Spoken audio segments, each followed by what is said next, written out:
اور اس وجہ کو دیکھتے ہوئے قانون اپنا راستہ لے گا. ہم نہیں کہتے کہ قانون اس کو پھانسی دے گا، ہم نہیں کہتے کہ قانون اس کو معاف کر دے گا. یہ سب باتیں قبل از وقت کی ہے. لیکن پہلے اس ریاست کے اندر جو بھی ادارے ہیں اگر انہوں نے قتل نہیں کیا ہے تو پھر ان کو قاتل کو پکڑنا چاہیے. ہمارا بہت سادہ سا مطالبہ ہے. اور اگر یہ نہ کیا گیا تو ہمارے پاس، جیسے وہ حامد میر نے کہا تھا نا کہ ہم تو کسی کو گھر میں گھس کے تو مار نہیں سکتے، البتہ ہمارے پاس جو اختیار ہے وہ ہے کہ ہم پوری دنیا سے فریاد کریں کہ ہمیں انصاف دلایا جائے. وہ لوگ جو بلا وجہ قتل ہوئے ہیں، اس قتل میں اگر ریاست انوالو نہیں ہے تو قاتل اس وقت تک کیوں نہیں پکڑے گئے ہیں؟ یہ سوال ہم ہر جگہ ہر فورم پہ کریں گے. اور اگر اس سوال سے بچنا چاہتی ہے پاکستان کی انتظامیہ، پاکستان کی اسٹیبلشمنٹ، پاکستان کے حکمران، تو وہ قاتل کو پکڑیں. یہ ہمارا سمپل سا مطالبہ ہے. باقی ہم نے سوگواران کے ساتھ اظہار یکجہتی کی ہے. اور یقین جانے کہ جب میں ڈاکٹر عباس کا نام لیتا ہوں تو مجھے اس کا وہ معصوم سا بچہ جو اس کی ڈیڈ باڈی کے آگے پیچھے گھوم رہا تھا، تو مجھ سے گفتگو کرنا بہت مشکل ہو جاتی ہے. کل بھی ہمارے بہت سارے اور سیاسی پروگرام تھے جن پہ ہم نے گفتگو کرنی تھی، بہت امپورٹنٹ ایشوز تھے، لیکن ہمت نہیں ہو رہی تھی کہ ہم کسی اور طرف کسی دنیا داری کی کوئی اور بات کریں، کیونکہ یہ دیکھیں تھا جی، نا. خیر، اور یہ بھی میں آپ کو بتاؤں کہ وہ کوئی میرے کلاس فیلو نہیں ہے، کوئی میرے رشتہ دار نہیں ہے، میرے کوئی تعلق دار نہیں ہے. لیکن اس کا مطلب یہ نہیں ہے کہ ہماری ریاست کے کسی فرد کو کوئی مار دے اپنی ذاتی دشمنیوں میں، اپنی ذاتی بغض میں، یا اپنے اختلاف میں، اور ہم نہ بولیں. یہ تو ممکن نہیں ہے. ہم ہر اس شخص کے آزادی کی، ہر اس شخص کی اوپینین کے لیے، اس کی آزادی اظہار رائے کے لیے جدوجہد کرتے رہیں گے، چاہے اس کی اس اظہار رائے، اس رائے سے، اس کی اوپینین سے ہمیں کتنا اختلاف کیوں نہ ہوا. کیونکہ ہم مکالمے پہ یقین رکھتے ہیں، گفتگو پہ یقین رکھتے ہیں، دلیل کا جواب دلیل سے دینے پہ یقین رکھتے ہیں. ہم کج بحثیوں اور بلا وجہ کے مباحثوں اور مباحثوں میں نہیں الجھتے. ہم ریشنلزم پہ بلیو کرتے ہیں، سائنس پہ بلیو کرتے ہیں، اور جیو اور جینو دو کی پالیسی پر عمل پا رہا ہے. اور ہم یہی بات ریاست کو کہتے ہیں کہ لوگوں کو جینے دو، ان کو ان کے خیالات سمیت ان کے خیالات کو بدلنے کے لیے ریاست ایسے ہتھ کنڈے نہ استعمال کرے، ریاست ایسے قوانین نہ بنائے، ریاست ایسے اقدامات نہ کرے جہاں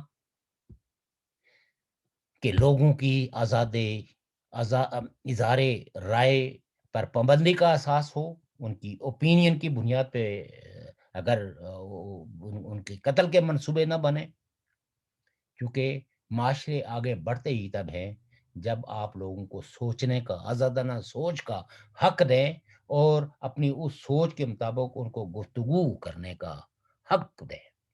تب جا کے تو معاشروں کے اندر مکالمہ فروغ پاتا ہے، معاشرے ترقی کرتے ہیں، اور ایک تخلیقی اقلیت جو ہے نا وہ جنم لیتی ہے. جو تخلیقی اقلیت بقول ٹائن بھی، جو بہت بڑے تاریخ دان تھے، تاریخ کے یعنی جو جو جو جو ہسٹری میں اور فلسفی میں جو ایک بہت بڑا نام تھے، انہوں نے کہا تھا کہ وہ معاشرے مر جاتے ہیں، وہ معاشرے جو ہے وہ زوال پذیر ہو جاتے ہیں جن معاشروں کی تخلیقی اقلیت کی سوچوں پہ پابندی لگا دی جائے اور وہ عام لوگوں کی طرح ہی سوچنا شروع کر دیں. اس لیے ہم معاشرے کے عروج کے لیے اظہار رائے کی آزادی کو ضروری سمجھیں. آپ تو بات کر رہے ہیں کہ ہم اس معاشرے میں کیسے رہ کے اپنے جو جذبات کی بات ہے، اپنے دل کی بات کیسے کریں، کیسے کر سکیں، اور کرتے بھی ہیں.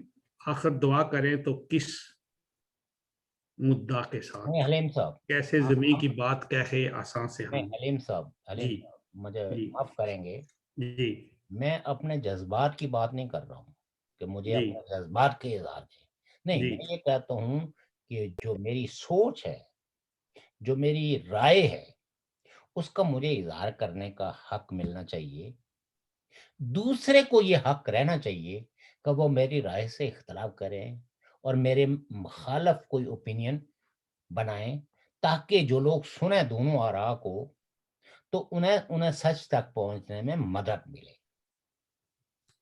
ہم اپنے اس حق کو کسی پہ ٹھونسنا نہیں چاہتے، ہم یہ حق استعمال کرنا چاہتے ہیں تاکہ معاشرے کے اندر مکالمہ ہو، دوستی ہو، اخوت ہو، اور یہ نفرتیں جو جہالت کی بنیاد پہ، تعصب کی بنیاد پہ جو ہے وہ پھیلائی گئی ہیں، یہ کم ہو اور انسانی بنیادوں پہ سوچنا شروع کر دیں۔ یہ ہماری کوشش ہے، یہ ہماری خواہش ہے، یہ ہماری، آپ کہہ سکتے ہیں کہ زندگی کا مقصد ہے۔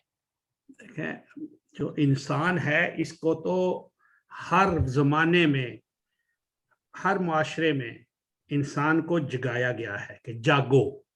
جب ایسے حالات ہوتے ہیں تو پھر کہا جاتا ہے میمار تیری سمت ہے گیتی کی نظر جاگ، اے نوح بشر، نوح بشر، نوح بشر جاگ۔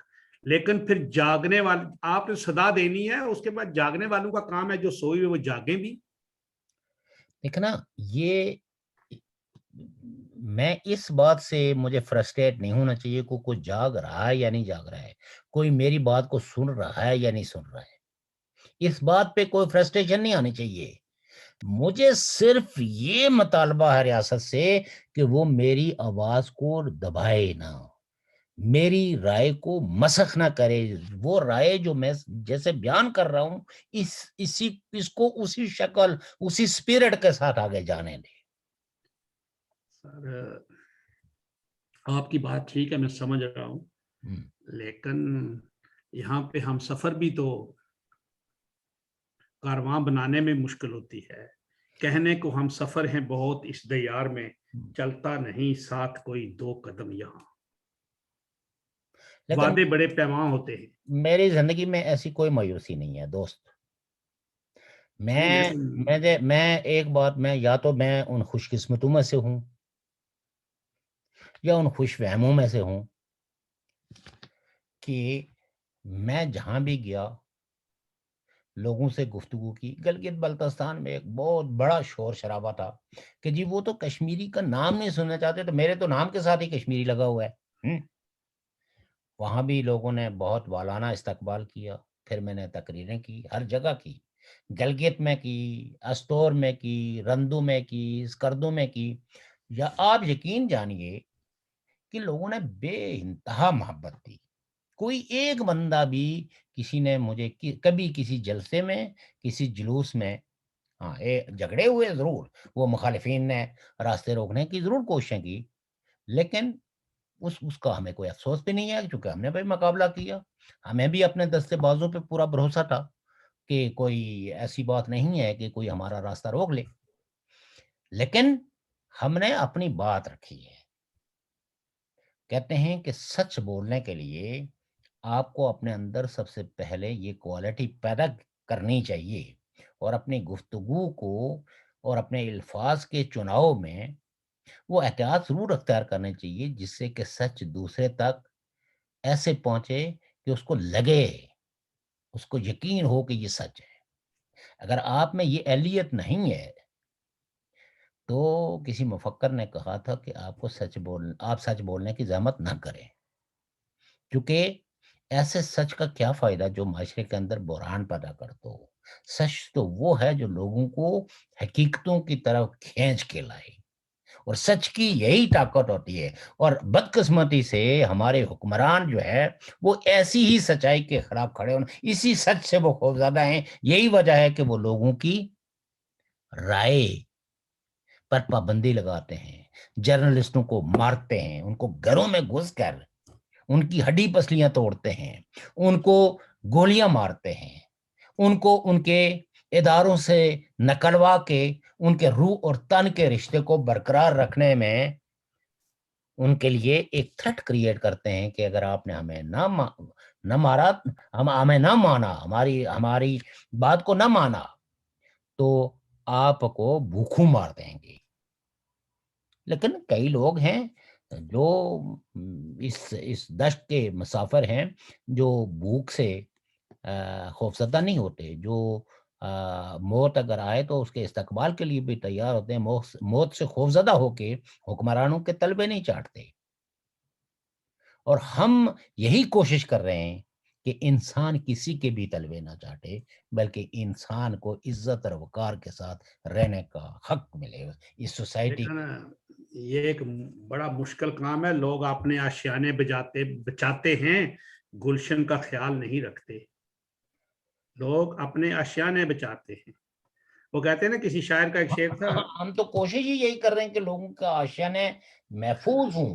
ان نہیں، وہ آشیانوں کو توڑنے والے وہ ہاتھ کاٹ دیے جائیں، یا ان ہاتھوں کو جو ہے نا روک دیا جائے، یا ان ہاتھوں میں ہتھکڑیاں ڈال دی جائیں جو لوگوں کے آشیانوں کو تباہ و برباد کرتے ہیں.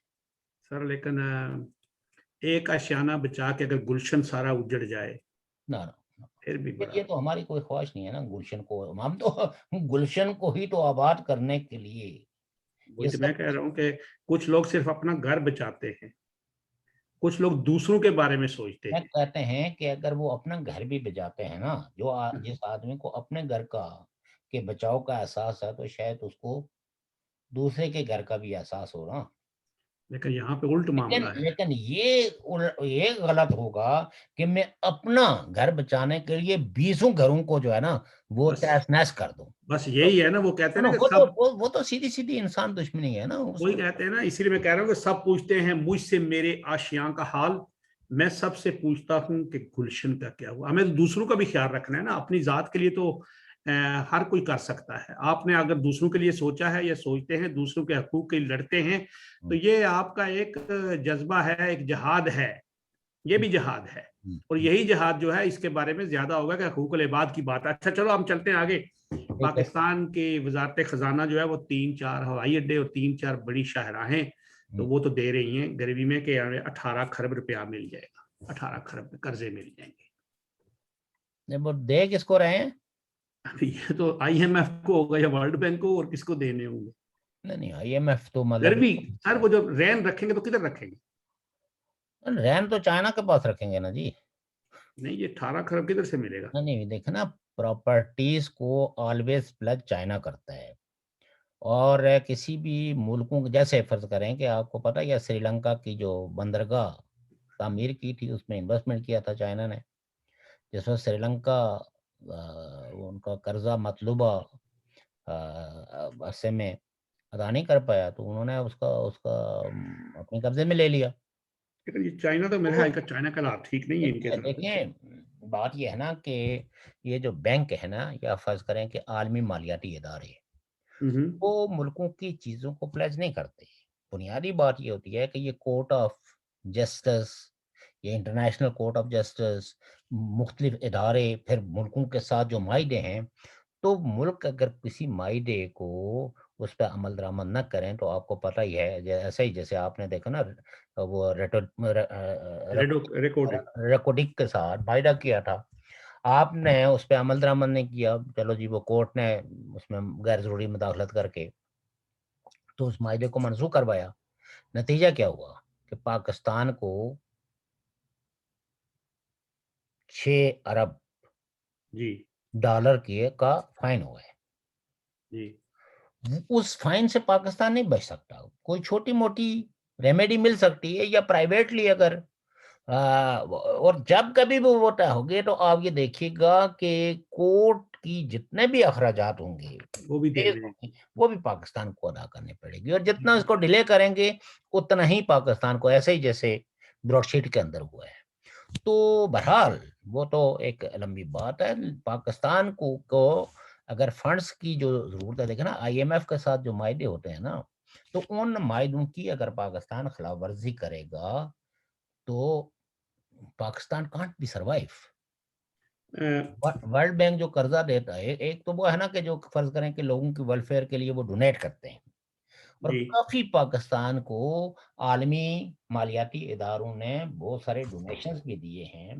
ایون جو ہے وہ کورونا کے لیے، ویکسین کے لیے بھی کئی ملکوں نے بڑی جنروسٹی کے ساتھ جو ہے